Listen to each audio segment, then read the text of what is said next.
Salut à tous, c'est Jérém Mind. J'espère que vous allez bien. Moi, je suis en super forme. Alors, sur cette chaîne, nous parlons de divers sujets et variés, comme vous connaissez déjà, comme le développement personnel, les relations hommes-femmes, la psychologie, l'entrepreneuriat, santé mentale, bien-être, performance, sport. Mais tous ces sujets seront liés au développement personnel et à la psychologie. Alors, aujourd'hui, dans cette nouvelle vidéo, je vais vous parler des féministes 2.0.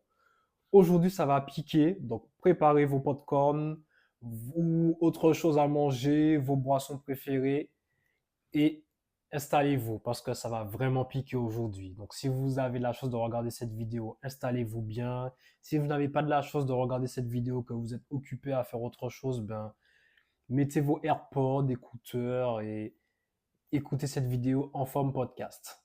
Alors aujourd'hui, comme j'ai dit, je vais parler des féministes 2.0. Alors déjà, je ne vais pas refaire une définition de ce que c'est les féministes de base, tout ça. Vous savez que les féministes, ce sont des femmes qui défendent des vraies causes, hein, je dis vraiment des vraies causes. Donc c'est-à-dire afin d'avoir l'égalité homme-femme, hein. Voilà, tout simplement, d'avoir le même salaire que les hommes, les mêmes droits et avantages sociaux. Alors, les féministes 2.0, donc déjà ça a commencé en Amérique, hein, si je ne me trompe pas, et ensuite c'est arrivé en Europe, hein, comme d'habitude, hein, parce que tout ce qui provient des États-Unis ou même Amérique du Sud, ça vient ensuite en Europe, quelques années après. Et maintenant, on trouve cette trend sur les réseaux sociaux depuis plus de 4 ans, voire un peu plus. Mais en tout cas, moi, j'ai connu les féministes 2.0 depuis 4 ans à peu près, donc c'est-à-dire 2020. Donc, ces féministes 2.0 à deux balles qui viennent enquiquiner les hommes sur les réseaux sociaux. Si j'ai pas, je veux pas dire d'autres termes hein, pour pas me faire démonétiser ou bannir de la chaîne directement, mais vous m'avez compris de toute façon. Et donc, je vais parler vraiment de la cause, pourquoi les féministes 2.0 réagissent comme ça. Je donne juste mon point de vue, hein, mais je pense qu'il y a pas mal de réalité dedans. Alors déjà, les féministes 2.0, pour moi, elles sont endommagées psychologiquement. Oui, c'est bien ce que vous avez entendu, elles sont endommagées psychologiquement. Je sais que vous avez déjà entendu ce terme de ma part lors d'une ancienne vidéo de ma part quand je disais que les gens qui sont toujours aigris, pour moi, ils sont endommagés psychologiquement. Ben là, les féministes 2.0, elles sont endommagées psychologiquement. Pourquoi? Parce que déjà de un, elles défendent pas des vraies causes, hein, parce qu'elles veulent juste les avantages qu'ont les hommes, elles veulent pas les inconvénients, elles veulent juste, voilà, elles veulent juste les bons avantages. Mais dès qu'il y a les inconvénients de la part des hommes, alors ça, elles veulent pas du tout, hein. Là, voilà, quoi, elles commencent à crier un peu partout. Et aussi, là, ça va être un peu moins drôle, mais ça peut peut-être venir de l'enfance, hein. Peut-être qu'elles ont eu un passé très compliqué, c'est-à-dire elles ont sûrement eu une enfance difficile, elles ont peut-être connu un père violent ou un beau-père violent, un père absent. Souvent, elles ont vu leur mère souffrir dans le passé hein, par rapport soit à leur père ou beau-père ou quoi. Donc du coup, ça a généré des traumatismes hein, et par rapport à cela, ce qu'elles sont maintenant. Aussi, probablement, elles ont dû subir peut-être des attouchements quand elles étaient jeunes. Ça peut arriver aussi, malheureusement. Ou même quand elles étaient ados, même adultes. Hein, et peut-être aussi, elles ont eu des anciennes relations avec des hommes qui n'ont pas marché, tout simplement. Et du coup, ça a généré de la frustration qui font que maintenant, ces femmes-là, endommagées psychologiquement, sont devenues des féministes 2.0 qui détestent les hommes et qui font la guerre aux hommes. Tous les hommes sur cette terre, voire sur les autres planètes. Après, je ne sais pas s'il y a d'autres hommes sur d'autres planètes, mais vous m'avez compris. Et par rapport à cela, ça fait comme elles sont hein, dorénavant, et je trouve ça tellement dommage en fait. Vraiment toute cette guerre qu'il y a entre les hommes et les femmes sur les réseaux sociaux, pourtant elles sont perdantes, mais elles s'y rendent même pas compte en fait. Vraiment, elles s'y rendent pas compte. Vraiment, moi je comprends pas. Vraiment, ok. Après, je peux comprendre. Vraiment, si, comme j'ai cité plusieurs éléments, si elles ont eu un passé très compliqué, je peux comprendre qu'elles peuvent détester les hommes, voilà, qu'elles ont la haine contre les hommes, qu'elles veulent plus entendre parler des hommes. Ça, je peux comprendre. Mais à un moment donné, il faut savoir aussi se poser les bonnes questions.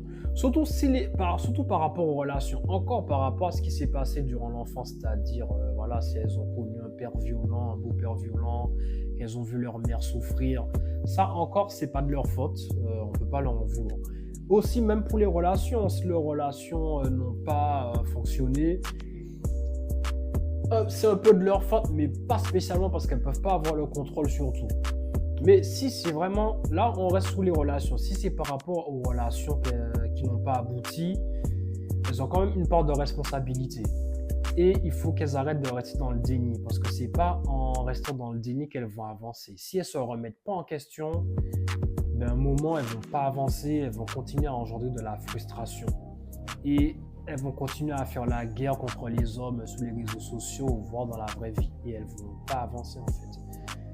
Déjà, il y a aussi les artistes, hein, parce qu'il y a pas mal d'artistes qui influencent beaucoup de jeunes femmes à être des féministes 2.0, à prôner l'indépendance féminine, à ne plus vouloir des hommes comme des artistes comme Beyoncé, Ciara, et il y en a d'autres, hein, je pense. Hein, voilà. Enfin, je connais pas les autres artistes, mais enfin, je vois ces deux-là.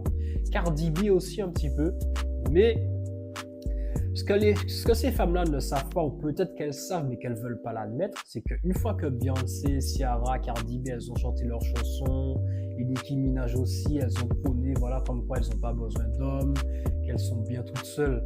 Une fois qu'elles ont fini leurs chansons, leurs clips, une fois qu'elles rentrent à la maison, là, elles redeviennent des femmes, hein, soumises à leur homme. Hein. Mon Dieu, tu vois, rien qu'en disant ça, le mot soumise, il y a déjà des féministes qui vont vouloir m'attraper par le col.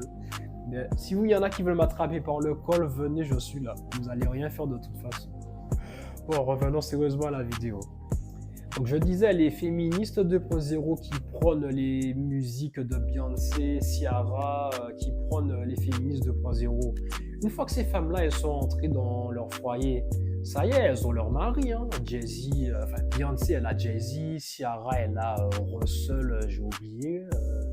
Le mec sportif de haut niveau, elle a ses enfants. Beyoncé aussi, elle a ses enfants. Cardi B, elle a ses enfants, elle a son homme. Donc voilà. Alors pendant que ces féministes-là, elles vont les prôner, elles sont dans leur maison, tranquilles avec leur mari, et voilà, elles font leurs affaires, hein, elles sont bien. Mais vous là, qui prônez voilà, la guerre contre les hommes, là, vous êtes là, ouais, on déteste les hommes, on a la haine contre les hommes, vous là. Et vous êtes perdante dans l'histoire, hein. Vous êtes vraiment perdante. Ça, vous allez être encore plus frustré et vous serez encore plus dans le déni. Et après, vous n'allez pas comprendre pourquoi vous ne trouvez pas d'hommes. Parce que je sais qu'il y a des féministes 2.0 qui ont envie d'avoir des hommes à leur côté, qui ont envie de fonder une famille. Parce qu'au fond, en vrai, comme j'ai dit, c'est des femmes, des blessés de guerre, comme j'appelle ça, des blessés de guerre, hein, des femmes endommagées psychologiquement à cause de leurs relations qui n'ont pas marché, et aussi passé très douloureux.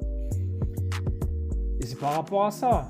Et vous êtes perdante dans l'histoire, vraiment, vous êtes perdante. Je ne sais pas qu'est-ce qu'il faut vous dire pour que vous preniez vraiment conscience des choses. Parce que déjà, si on ne va pas dans votre sens, vous allez nous traiter de misogynes, de pervers narcissiques, d'hommes toxiques, de clochards, ou autres termes encore. Peut-être que vous allez même inventer des termes en 2025, en 2026, ainsi de suite. Et vraiment, vous êtes perdante. Non, c'est pas comme ça que vous allez avancer dans la vie. Et il y a aussi des féministes 2.0 qui vont sur les réseaux, qui vont créer des contenus, qui vont créer des chaînes podcast pour critiquer les hommes, les descendre, les castrer, les féminiser, vraiment démasculiniser les hommes comme on entend souvent. Mais une fois que ces femmes-là, elles ont trouvé un homme qui leur convienne, alors là, tu les entends plus. Comme par magie, tu n'entends plus ces féministes 2.0 à deux balles. Hein. Tu les entends plus du tout. Là, limite, elles ferment leur chaîne podcast, leurs vidéos, tout. Là, elles restent soumises à leur homme. Là, tu les entends plus. Donc, vous voyez, c'est vraiment... ouais, c'est un cercle vicieux. Hein. Il y a des gens qui font un fonds de commerce par rapport à ça. Hein. Et c'est la raison pour laquelle je dis encore une fois que les féministes 2.0, là, mesdames, vous êtes perdantes dans cette histoire, en fait.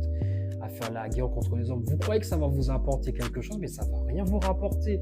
Ça va plus vous apporter de la frustration, vous serez dans le déni, vous aurez encore plus de colère envers vous-même. Parce que oui, vous êtes en colère contre les hommes, mais vous n'êtes pas en colère en vrai contre les hommes, mais vous êtes en colère contre vous-même.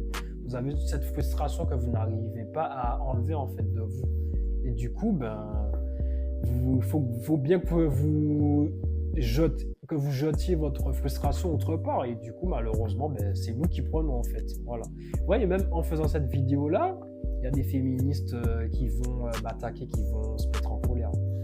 Donc vraiment, mesdames, cette vidéo-là, c'est pas pour vous descendre, c'est clairement pour vous aider en fait. Si vous avez vraiment vécu des choses douloureuses dans le passé, dans votre enfance, adolescence ou même en étant adulte, c'est important d'aller consulter un professionnel de la santé mentale, vraiment, c'est-à-dire soit un coach, un thérapeute, un psy, qui vont vraiment vous aider à soigner vos blessures en fait. Et bien évidemment, vous ferez aussi le travail, hein, parce que c'est à vous de faire ce travail afin d'aller mieux et d'avancer dans votre vie. Donc vraiment, mesdames, c'est très très très important. C'est une prévention que je fais en fait dans cette vidéo. C'est vraiment pas pour me moquer de vous, pour vous descendre. Vraiment, c'est super important, mesdames. Et aussi, pensez à vos petites sœurs. Si vous avez des petites sœurs, vous n'avez pas envie qu'elles galèrent comme vous, en fait. Plus tard, à pas trouver d'homme, si elles ont envie d'avoir quelqu'un dans leur vie, vous n'avez pas envie qu'elles aient la haine contre les hommes non plus. Ok, vous avez cette frustration, mais n'allez pas jeter votre frustration ailleurs, en fait. Vraiment, faites un travail sur vous. Remettez-vous en question, allez consulter des professionnels de la santé mentale, comme j'ai dit. Et c'est ça qui va vous aider à ne plus être frustré, à ne plus être dans le déni. Et c'est comme ça que vous irez mieux. Et après, limite, quand vous irez mieux, vous allez trouver que les autres féministes de Preux sont des folles. Limite, vous allez vous dire, mais comment j'ai fait pour être comme ça? Comment j'ai fait pour avoir la haine contre les hommes? Vraiment, qu'est-ce qui m'a pris? Et non, ce sont des choses qui arrivent, hein, mais vous pouvez vraiment changer cela. Tout ce travail, vraiment, tout ce travail. En tout cas, j'espère que vous avez aimé cette vidéo. Donc, si c'est le cas, si ça vous a parlé, si vous avez envie de partager ça à quelqu'un de votre entourage, n'hésitez pas à liker cette vidéo, à commenter la vidéo, à la partager et surtout à vous abonner à ma chaîne. C'est très, très, très important. Abonnez-vous si ce n'est pas encore fait. Et je vous dis à très vite pour de nouvelles vidéos.